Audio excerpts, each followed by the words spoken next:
சென்னை பசங்க வியூவர்ஸ்க்கு வணக்கம். Plus two exams முடிஞ்சிச்சு, அடுத்து என்ன கோர்ஸ் பண்ணலாம் அப்படின்னு சொல்லி எல்லாருமே இன்ஜினியரிங் தான் டிசைட் பண்ணி வச்சுருப்பீங்க. I mean 90% of the people.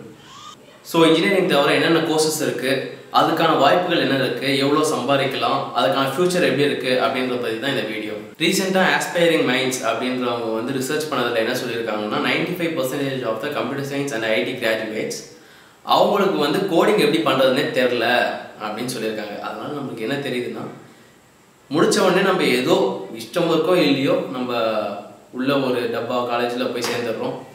சேர்ந்துட்டு ஒரு இன்ஜினியர் அப்படின்னு சொல்லி வெளியே ஒரு குப்பையாக தான் வெளியே வரும். 20% ஆஃப் த இன்ஜினியர்ஸ்க்கு மட்டும்தான் அவங்க வேலை கிடச்சிருக்கு. மற்றவங்களாம் என்ன பண்ணுறாங்கன்னா இன்ஜினியரிங் வேலை செய்கிறது இல்லை, வேறு வேலை தான் செஞ்சுட்டு இருக்காங்க. அதுக்கான டீட்டெயில்ஸ்லாம் இந்த யூடியூப் லிங்க்கில் கீழே டிஸ்கிரிப்ஷனில் நாங்கள் கொடுத்துருக்கோம். ஃபேஸ்புக்கில் இதை பார்த்தீங்கன்னா சென்னை பசங்கன்ற யூடியூப் சேனலில் போய் பாருங்கள். இப்போ அடுத்த சொல்ல வர எல்லா விஷயத்தோட டேட்டாஸ் ஃபேக்ட்ஸ் எல்லாமே அந்த யூடியூப் லிங்க்கில் உங்களுக்கு இருக்கும். ஓகேங்களா? லா, டாக்டர் அம்பேத்கர், மகாத்மா காந்திலேருந்து பராக் ஒபாமா வரைக்கும் எல்லாருமே லா படித்து தான் முன்னேறினாங்க. ஒரு மனுஷனுக்கு அடிப்படை லா ரொம்ப ரொம்ப அவசியம். எல்லாருக்குமே பேசிக்காக ஒரு சில லாஸ் தெரிஞ்சிருக்கணும். அதுலேயும் லாவில் வந்து நீங்கள் மேதையை ஆகிட்டீங்கன்னா பிரதமர்லேருந்து இந்தியாவில் லா எல்லாருமே இந்த லாக்கு கீழே தான் வரும். எல்லாரையும் நம்ம கொஷின் பண்ணுறதுக்கும் கரெக்டாக அட்வைஸ் பண்ணுறதுக்கான ரைட்ஸ் நம்மளுக்கு கிடச்சிரும். இப்போ யூஸ்வலாக பார்த்தீங்கன்னா இப்போ இந்த லாயர் அப்படின்னு ஆறவங்க யாருன்னு பார்த்தீங்கன்னா அரசியல்வாதி பசங்க, பணக்கார வீட்டு பசங்க அப்படின்னு ஒரு சிலர் மட்டுமே செலக்ட் பண்ணுறாங்க. மெடிக்கல் இன்ஜினியரிங் எவ்வளோ அவசியமோ அந்த அளவுக்கு அவசியம் லா. ஒரு மனுஷன் மெடிக்கலுக்கு போகிறான், இன்ஜினியரிங்க்கு போகிறான் அப்படின்னா அவன் ஒரு லாயரையும் கண்டிப்பாக அவன் வாழ்நாளில் கண்டிப்பாக சந்திச்சு தான் ஆகணும். சுச்சுவேஷன்ஸ் தான் இப்போ இருக்கும். முன்னாடியெல்லாம் பார்த்தீங்கன்னா லாயர் வந்து காலையில் கோர்ட்டுக்கு போனால் ஈவினிங் வரைக்கும் கோர்ட்டில் இருக்கணும், அப்போ தான் அவருக்கு வந்து காசு கிடைக்கும் அப்படின்ற மாதிரி ஒரு சுச்சுவேஷன் இருந்தது. இப்போ அப்படி இல்லை. இப்போ வந்து due to the technological development and so அப்படியே ஒயிட் ஸ்ப்ரெட்டாக ஆகி கிடக்குது.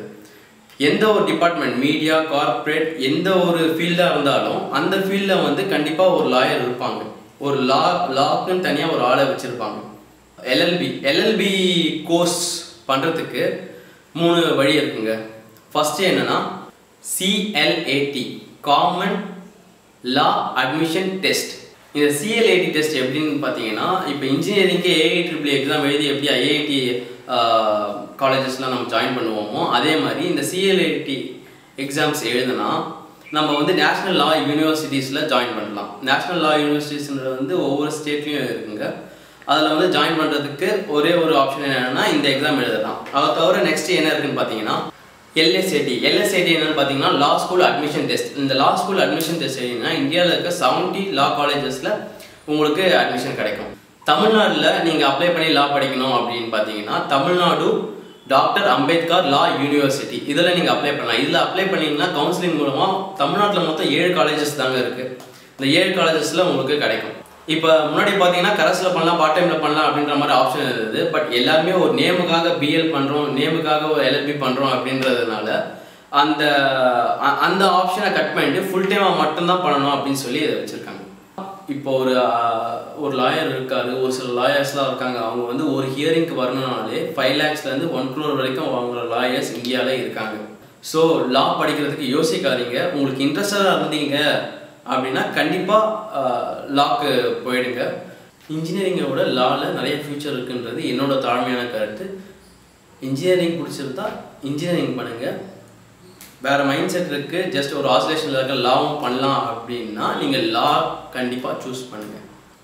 ஆர்கிடெக்சர், பேச்சுலர் ஆஃப் ஆர்கிடெக்சர் இந்த கோர்ஸ் வந்து பார்த்தீங்கன்னா பேசிக்காக இந்த கோர்ஸ் முடிச்சதுக்கப்புறம் உங்களுக்கு என்ன மாதிரி ஒர்க் இருக்கும் அப்படின்னு பார்த்தீங்கன்னா கிளையண்ட் வந்து உங்களுக்கு வந்து அவரோட டிசைன் சொல்லுவார். அவர் மைண்டில் என்ன இருக்குது, என்ன மாதிரி ஒரு பில்டிங் வேணும் அப்படின்ற மாதிரி சொல்லுவார். அதுக்கு வந்து நீங்கள் பிளான் பண்ணி எது ஃபீஸிபிள் இல்லை, அப்புறம் உங்கள் எக்ஸ்பீரியன்ஸில் என்ன மாதிரி கொண்டு வரலாம், என்ன மாதிரி கொண்டு போகலாம் அப்படின்றத பிளான் பண்ணி அவங்களுக்கு சொல்கிறது தான் ஒரு ஆர்கிடெக்டோட வேலை. இன்டீரியர் டிசைன்லேருந்து ஆரம்பித்து எல்லா ஒரு விஷயமுமே ஆர்கிடெக்டோட பெர்மிஷனோட தான் நடக்கும். ஒரு பில்டிங் பிளான் பண்ணும்போது ஆர்கிடெக்ட்ன்றது வந்து ஒரு ரெஸ்பெக்டட் ப்ரொஃபைலுங்க. எப்படின்னு பார்த்தீங்கன்னா ஒரு ஆர்கிடெக்ட்னு இருக்காருன்னா அவரை சுற்றி ஒரு ஹோல் மார்க்கெட்டே இருக்கும் அவரை டிபெண்ட் பண்ணி.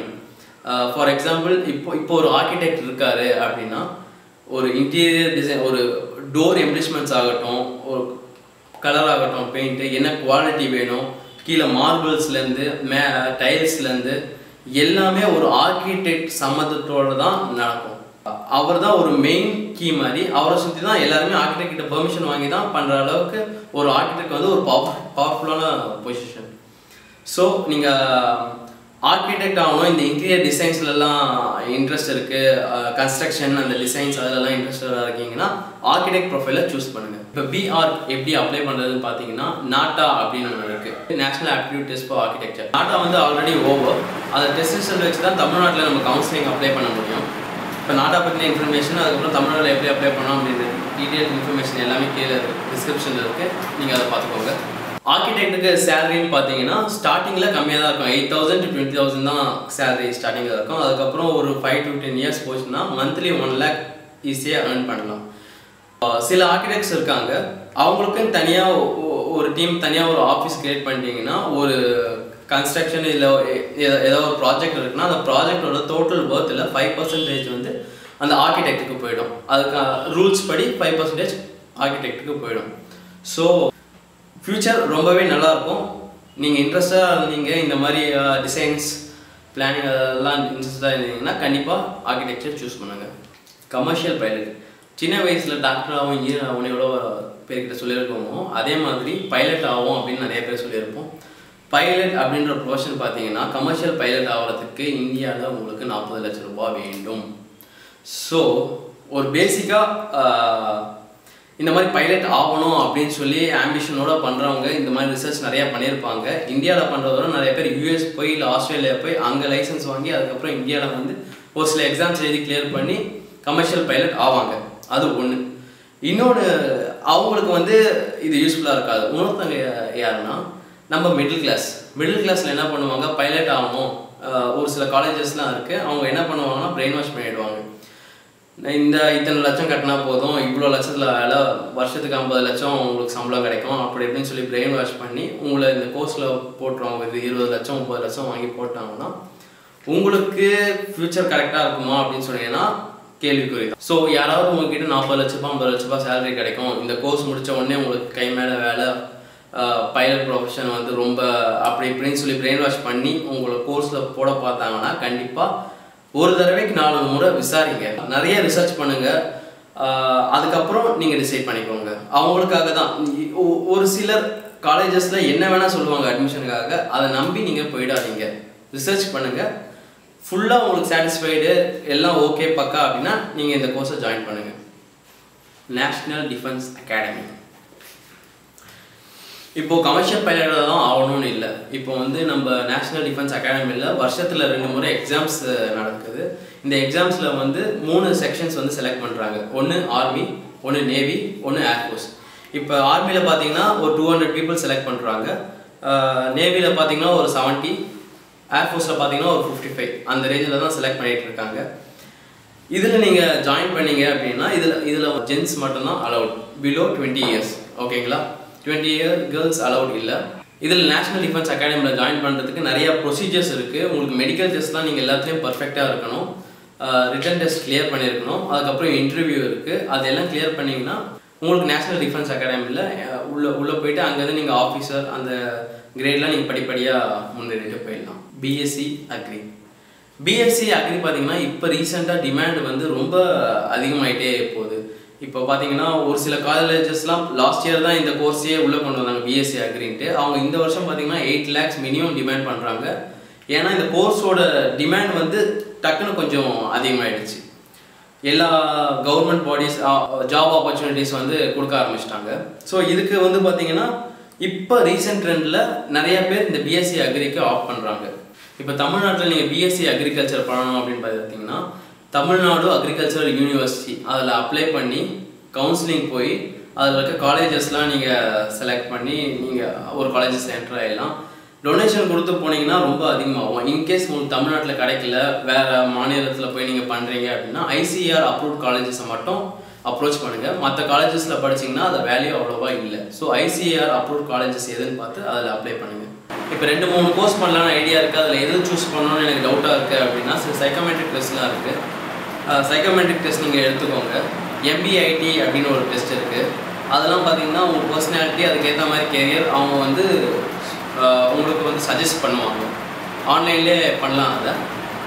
ஸோ அந்த மாதிரி டெஸ்ட்டை எடுத்துகிட்டு அதுக்கப்புறம் கூட நீங்கள் ஜஸ்ட் சூஸ் பண்ணி பாருங்கள். இல்லை யாராக்கிட்டையாவது கவுன்சிலிங் போயிட்டு அவங்க என்ன அட்வைஸ் பண்ணுறாங்க அப்படின்னும் நீங்கள் பார்க்கலாம். என்ன பண்ணாலும், என்ன கோர்ஸ் எடுத்தாலும் சரி, அவங்க பண்ணுறாங்க, இவங்க பண்ணுறாங்க, பக்கத்து வீட்டுக்காரங்க சொன்னாங்க, அவங்க வந்து அதை பண்ணதுனால நிறையா சம்பாதிக்கிறாங்க, அதனால் அதை பண்ணுறேன் அப்படின்னு சொல்லி பண்ணாதீங்க. எல்லா கோர்ஸுக்கும் வாய்ப்புகள் அதிகமாகவே இருக்குது. எல்லா கோர்ஸுக்கும் நிறைய சம்பாதிக்கிற திறமையும் இருக்குது. நம்ம எப்படி எந்த கோர்ஸில் படித்து எப்படி நம்ம முன்னேறோம் அப்படின்றது தான் முக்கியமான விஷயமே. ஸோ உங்களுக்கு பிடிச்ச விஷயம் ஏதோ அதுக்குள்ளே போய் நீங்கள் அதில் பெரிய ஆளாகுங்க. உங்கள் வாழ்க்கையே சந்தோஷமாக இருக்கும், மனநிறைவாகும். இது +2 பசங்க இப்போ ரீசெண்டாக முடித்தவங்க உங்கள் ஃப்ரெண்ட்ஸ் யாராவது இருந்தாங்கன்னா கண்டிப்பாக இந்த வீடியோவை முடிஞ்ச அளவுக்கு ஷேர் பண்ணுங்கள். அவேர்னஸை க்ரியேட் பண்ணலாம்.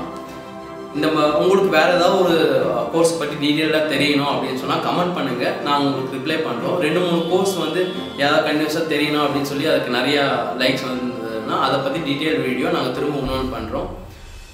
லைக் பண்ணுங்கள், ஷேர் பண்ணுங்கள், சென்னை பசங்களுக்கு சப்ஸ்கிரைப் பண்ணுங்கள். Thank you for your support.